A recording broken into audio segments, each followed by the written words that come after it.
Assalamualaikum warahmatullahi wabarakatuh. Perkenalkan, nama saya Fairujah dari Prodi Teknik Informatika semester 4. Nah, di sini saya akan membahas tentang materi statistik probabilitas, yaitu distribusi sampling. Apa itu distribusi sampling? Secara umum, informasi yang perlu untuk mencirikan suatu distribusi secara cukup akan mencakup ukuran kecenderungan memusat, mean, median, modus, ukuran persebaran data, range, standar deviasi, bentuk distribusi. Strategi umum penerapan statistik inferensial adalah pindah dari sampel ke populasi melalui distribusi sampling. Nah, untuk lebih jelasnya, misalkan kita memiliki 1000 populasi, kemudian ambil satu sampel secara acak, baik dengan pengembalian maupun tanpa pengembalian. Maka akan diperoleh rata-rata 1 atau X bar 1 dan simpangan baku 1 atau S1. Nah, kemudian kita mengambil lagi 100 sampel secara acak, kemudian akan diperoleh X bar 2 dan S2. Dan seterusnya sebanyak N. Apabila N sama dengan 10, maka akan diperoleh X bar 1 sampai dengan X bar 10 dan S1 sampai dengan S10. Dari data tersebut akan terbentuk sebuah distribusi. Inilah yang disebut dengan distribusi statistik atau lebih dikenal dengan distribusi sampling.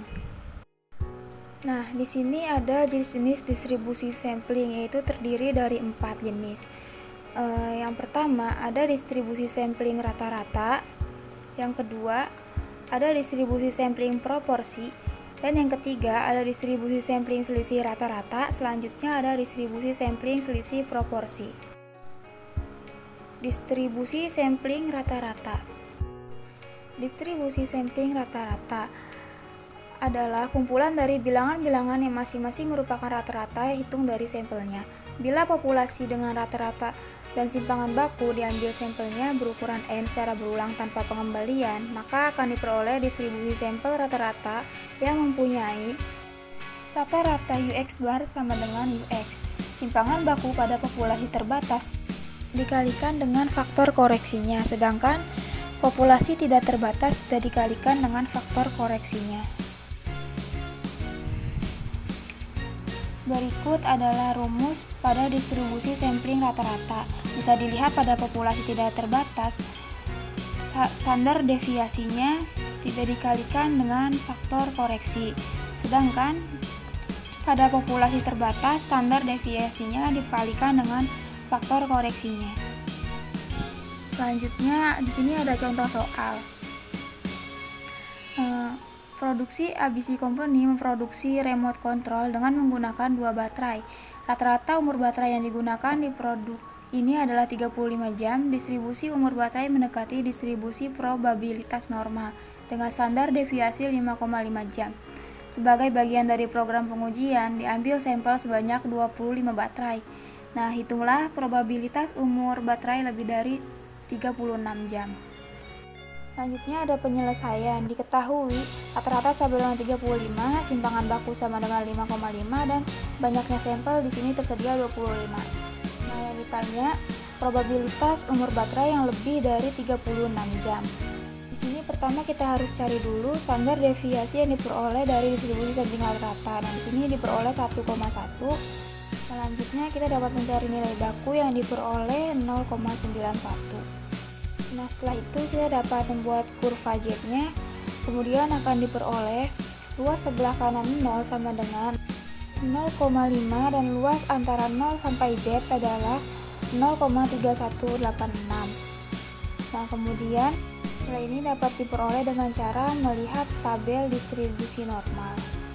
Setelah itu kita dapat mencari luas sebelah kanan Z, di mana luas sebelah kanan Z itu diperoleh dari luas sebelah kanan 0 dikurangi dengan luas antara 0 sampai Z, dan kemudian didapatkan hasilnya 0,1814. Kesimpulannya, jadi dari 25 baterai yang dipilih, probabilitas umur baterai lebih dari 36 jam adalah sebesar 0,1814 atau 18,14%. Selanjutnya di sini ada distribusi sampling proporsi.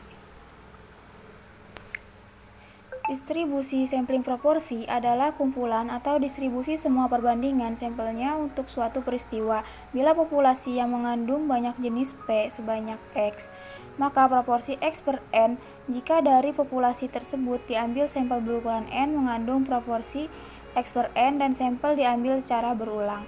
Maka statistik P bar sama dengan X per N bersifat acak sehingga memiliki suatu distribusi. Di sini rata-rata mu P bar sama dengan mu P sama dengan X per N.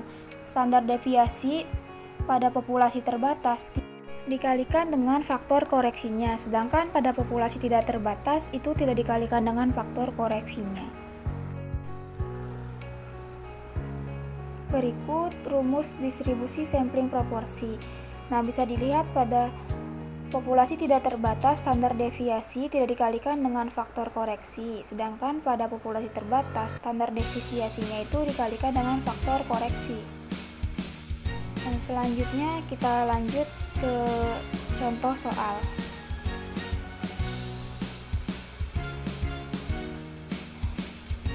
Sebuah bakery store menemukan bahwa pembelian dilakukan oleh 20% dari pelanggan yang memasuki tokonya. Suatu pagi terdapat sampel acak sebanyak 180 orang memasuki toko. Berapa probabilitas pelanggan yang membeli kurang dari 15%? Nah, di sini diketahui sampelnya ada 180. Kemudian rata-rata yang membeli itu ada 20%. Jika didesimalkan yaitu 0,20. Nah, ditanyakan berapa probabilitas pelanggan yang membeli kurang dari 15%? Jadi di sini mu X per N-nya sama dengan 0,2, lalu kita bisa mencari nilai standar deviasinya diperoleh yaitu 0,029814 dan diperoleh simpangan bakunya dari hasil tadi sama dengan minus 1,68. Nah, ini kan ada minus 1,68. Minus ini menandakan kalau arsirannya itu mengarah ke sebelah kiri.